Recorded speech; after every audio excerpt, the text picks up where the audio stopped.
नमस्ते dear students. आज हम लोग मुग़ल साम्राज्य का पतन पढ़ चुके हैं। तो उससे संबंधित जो भी क्वेश्चंस, इंपॉर्टेंट क्वेश्चंस किसी न किसी एग्ज़ाम में आए हैं, हम उसके बारे में देखेंगे।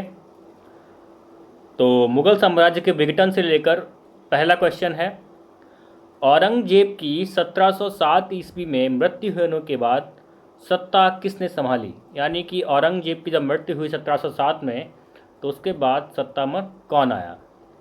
गेस करिए इसका जवाब क्या हो सकता है। चलिए मैं बताता हूँ। औरंगजेब की मृत्यु के बाद जो शासक बैठता है गद्दी पर, उसका नाम है बहादुर शाह प्रथम। ये प्रश्न आया है यूपीपीसीएस मेंस 2012 में। अगला प्रश्न आता है, मुगल सम्राट जहांदर शाह के शासन का समय से पूर्व अंत कैसे हुआ? ये प्रश्न आईएएस प्री में आया है। तो ऑप्शन है, उनके वजीर ने उन्हें गद्दी से उतार दिया। दूसरा ऑप्शन है, सीढ़ी से उतरते समय फिसलने के कारण उनकी मृत्यु हो गई। तीसरा ऑप्शन है, एक युद्ध में वे अपने भतीजे के द्वारा पराजित हुए। चौथा ऑप्शन है, मदिरा के अत्यधिक सेवन के फलस्वरूप रोग के कारणवश उनकी मृत्यु हो गई। तो बताइए इनमें से कौन सा ऑप्शन राइट है?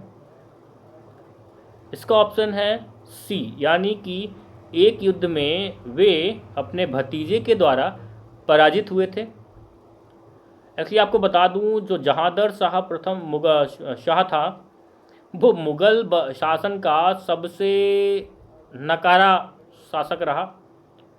ना तो शक्तिशाली था, ना ही विवेकशील था, और ना ही उसके पास राज सिंहासन को चलाने के लिए स्ट्रेटजी थी। चलिए अगले प्रश्न की ओर चलते हैं।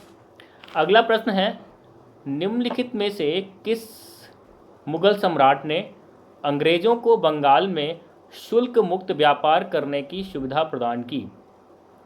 ये प्रश्न आया है यूपीपीएससी 2010 में। प्रश्न एक बार फिर बता देते हैं, निम्नलिखित में से किस मुगल सम्राट ने अंग्रेजों को बंगाल में शुल्क मुक्त व्यापार करने की सुविधा प्रदान की? यानी कि अंग्रेज पहले बंगाल में शुल्क देकर व्यापार कर रहे थे, अब उनको शुल्क नहीं देना पड़ रहा था। ये सुविधा उनको किसने दी थी? ये सुविधा उनको दी थी शासक फारूक सियर ने। और फारूक सियर ने ये व्यवस्था की थी, उसने अंग्रेज़ों को 3000 वार्षिक कर जो अंग्रेज देते थे 3000 रुपये वार्षिक कर, उससे उनको निजात दे दी। अगला बहुत इंपॉर्टेंट क्वेश्चन है, ये लगभग हर एग्ज़ाम में आया है। मतलब जो ए ग्रेड का एग्ज़ाम है कोई भी, उसमें हर जगह आया है कहीं ना कहीं। मयूर सिंहासन पर बैठने वाला अंतिम मुगल सम्राट कौन था? ऑप्शन है शाह आलम प्रथम, दूसरा ऑप्शन है मुगल बादशाह, तीसरा ऑप्शन है बहादुर शाह, चौथा ऑप्शन है जहांदर शाह। तो इसका राइट ऑप्शन है मोहम्मद शाह। मयूर सिंहासन बेसिकली शाहजहां ने बनवाया था, और इसका दूसरा नाम था तख्ते ताऊस। इसको सिंहासन शाहजहां ने बनवाया, और इस पर बैठने वाला अंतिम मुगल शासक था मोहम्मद शाह, जिसने 1719 से लेकर 1748 तक रहा। अगला प्रश्न है, नादिर शाह के आक्रमण के समय मुगल शासक था कौन?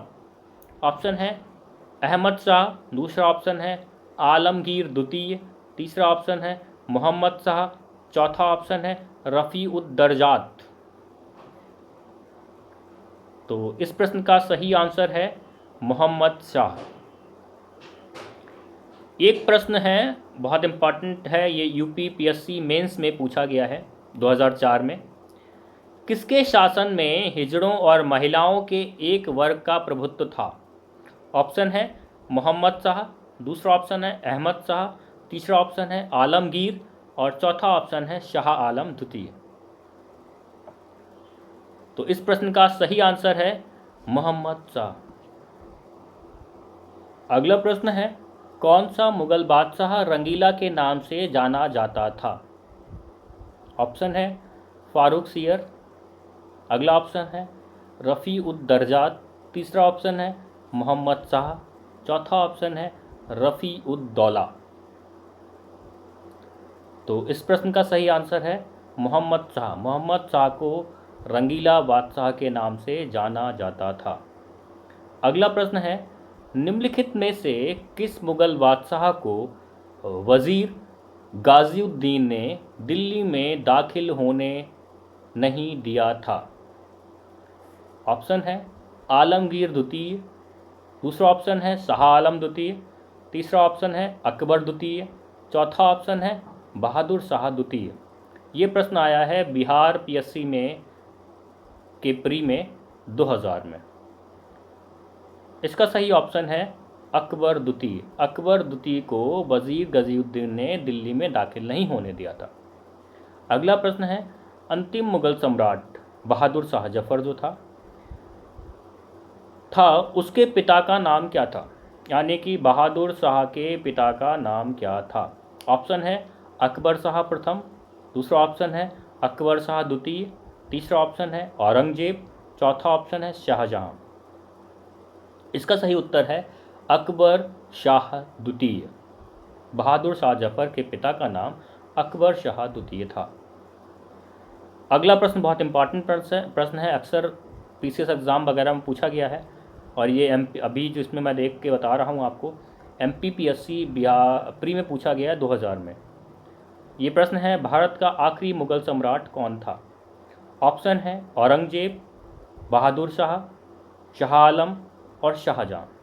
तो इसका सही ऑप्शन है बहादुर शाह जफर भारत का आखिरी मुगल सम्राट था। एक्चुअली इसी 1857 की क्रांति के समय हिंदुओं और मुस्लिमों ने मिलकर इसको राजा बनाया था, लेकिन बेसिकली ये बहुत उम्रदराज था उस वक्त तक, तो इसलिए उतना शक्तिशाली तरीके से काम नहीं कर पाया ये। अगला प्रश्न है, निम्नलिखित में से कौन अवध का प्रथम नवाब था? ऑप्शन है आसफउद्दौला, दूसरा ऑप्शन है शहादत खां, तीसरा ऑप्शन है शुजाउद्दौला, चौथा ऑप्शन है सफदरजंग। ये आया है UPPCS स्पेशल के मेंस में। इसका सही ऑप्शन है शहादत खां। तीसरा ऑप्शन है, निम्नलिखित में से कौन हैदराबाद के स्वतंत्र राज्य संस्थापक थे? पहला ऑप्शन है कमरुद्दीन खां, दूसरा ऑप्शन है मोहम्मद अमीन खां, तीसरा ऑप्शन है अशद खां, चौथा ऑप्शन है चिंकिलिच खां। ये आया है UPPCS मेंस के 2011 में। तो इसका सही जवाब है मोहम्मद चिंकिलिच खां। हैदराबाद का स्वतंत्र राज्य का संस्थापक था चिंकिलिच खां। अगला प्रश्न आता है, निम्नलिखित में से किसने दिल्ली में खगोलीय वेधशाला, जिसे जंतर मंतर कहते हैं, बनवाई थी? यानी कि दिल्ली के जंतर मंतर को, जहाँ बहुत धरने भी होते हैं, जंतर मंतर को किसने बनवाया था? पहला ऑप्शन है अकबर ने, दूसरा ऑप्शन है शाहजहां ने, तीसरा ऑप्शन है सूरजमल ने, चौथा ऑप्शन है जय सिंह द्वितीय ने। जैसा कि मैंने आपको ओवरव्यू सेशन में बताया था, जय सिंह बहुत वैज्ञानिक सोच का शासक था, राजपूत शासक, और उसने खुद भी एक खगोल शास्त्री था। उसने यूक्लिड्स की जो बुक थी उसको पूरा ट्रांसलेट करवाया। तो इसका सही आंसर है जय सिंह द्वितीय। बेसिकली बहुत साइंटिफिक टेम्परामेंट का शासक था ये। अगला प्रश्न है और आज का अंतिम प्रश्न है, जयपुर के महाराजा सवाई जय सिंह ने वेधशाला नहीं बनवाई थी? यानी कि निम्नलिखित में से दी गई कौन सी वेधशाला सवाई जय सिंह ने नहीं बनवाई थी? पहला ऑप्शन है उज्जैन में, दूसरा ऑप्शन है वाराणसी में, तीसरा ऑप्शन है मथुरा में, चौथा ऑप्शन है इलाहाबाद में। इलाहाबाद में खगोलीय वेधशाला है, जहाँ पर आपको ऑडिटोरियम वगैरह भी है, जहाँ पे आप पूरा एक अंतरिक्ष का व्यू भी लेते हैं उसके अंदर। तो जो इलाहाबाद की वेधशाला है वो सवाई जय सिंह ने नहीं बनवाई थी। ठीक है डियर स्टूडेंट्स, बेसिकली मुग़ल साम्राज्य के विघटन से यही कुछ इम्पॉर्टेंट प्रश्न हैं जो आते हैं। नेक्स्ट सीरीज़ में मैं बात करूँगा स्थानीय शक्तियों का या यूरोपीय शक्तियों का उदय। ठीक है, thank you, see you, bye bye.